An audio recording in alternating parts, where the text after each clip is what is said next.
ये कहानी मुझे मेरे दादी माँ ने सुनाई थी। मेरी दादी माँ एक छोटे से गांव में रहा करती थी। ऐसा कहा जाता था कि उस गांव में भूतिया चुड़ैल रहती थी और ऐसा ही भूतिया चुड़ैल से मेरी दादी माँ का सामना हुआ था। वो एक चुड़ैल थी, खुले बालों और भयानक डरावने चेहरे वाली चुड़ैल। सर्दियों का मौसम था, ठंड बहुत ज्यादा थी, पूरे गाँव में कोहरा ही कोहरा छाया हुआ था। मेरे दादाजी एक सरकारी ऑफिस में काम किया करते थे, जो रोज की तरह ऑफिस का काम खत्म करके घर की ओर लौट रहे थे। घर आते वक्त रास्ते में एक बाजार लगता था, जहाँ पर मेरे दादाजी सामान लेने के लिए रुक गए। सामान लेते लेते दादाजी को पता ही नहीं चला कि कब शाम हो गई। जब दादाजी ने घड़ी देखी तो पता चला कि आज तो घर पहुंचने में बहुत ज्यादा देर हो जाएगी। तो दादाजी ने सोचा कि जंगल के रास्ते से जाऊंगा तो घर जल्दी पहुंच जाऊंगा, इसलिए दादाजी ने गाड़ी जंगल की तरफ घुमा ली। शाम होने के कारण जंगल में बहुत ज्यादा अंधेरा हो गया था। दादाजी बहुत ही तेज स्पीड से गाड़ी चला रहे थे, तभी उनके सामने एक औरत आ गई। औरत को देखते ही दादाजी ने तुरंत गाड़ी रोक दी। दादाजी ने औरत की तरफ देखा तो वो औरत बहुत जोर जोर से रो रही थी।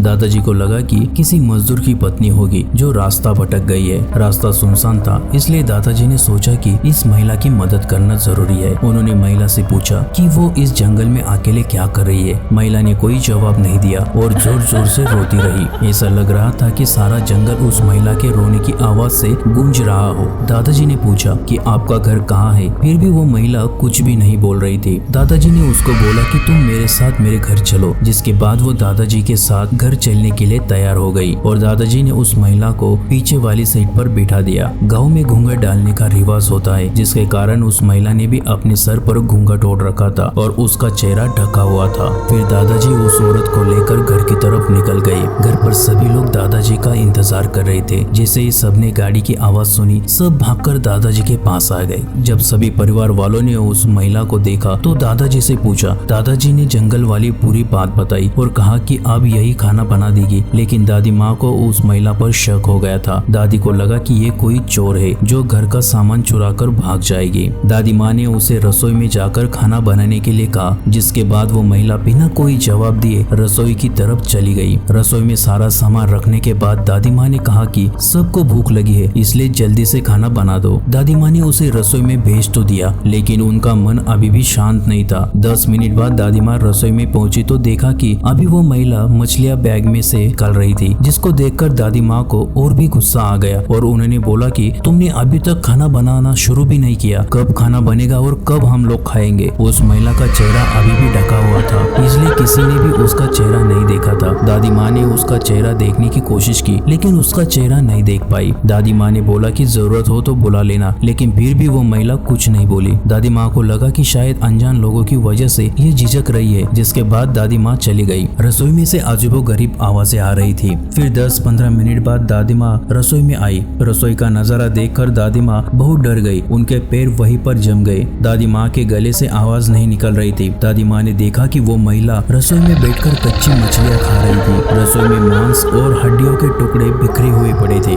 उस महिला का घूंघट भी सर पर नहीं था और उसका चेहरा बहुत ही डरावना, लंबे लंबे काले बाल, बड़े बड़े नाखून। दादी माँ को समझ आ गया कि ये कोई औरत नहीं बल्कि एक चुड़ैल है। वो चुड़ैल मछली खाने में मग्न थी, इस कारण दादी माँ पर उस चुड़ैल का ध्यान नहीं गया। दादी माँ से चिल्लाया भी नहीं गया। दादी माँ को लगा कि ये और ज्यादा भयानक ना हो जाए। दादी माँ ने एक थाल उठाया और वो चूल्हे में से जलता हुआ कोयला लेकर उस चुड़ैल की तरफ दौड़ पड़ी। दादी माँ ने कोयला उस चुड़ैल पर फेंक दिया। आग की वजह से वो चुड़ैल जोर जोर से आवाज निकालने लगी। चुड़ैल की आवाज सुनकर सारा घर इकट्ठा हो गया। चुड़ैल को आग दिखाकर घर से बाहर निकाला गया। चुड़ैल की आवाज इतनी तेज थी कि आसपास के सभी लोग अपने अपने घरों से बाहर आ गए और सभी ने चुड़ैल को देख लिया। चुड़ैल लोगों को देखकर जंगल की तरफ चली गई। पूरे गांव के लोग चुड़ैल के डर से कांप रहे थे और सभी मेरी दादी माँ की प्रशंसा कर रहे थे, जिन्होंने सही समय पर उस चुड़ैल को आग से भगा दिया। यदि चुड़ैल को नहीं भगाया जाता तो वो पूरे गांव के लोगों को खत्म कर देती।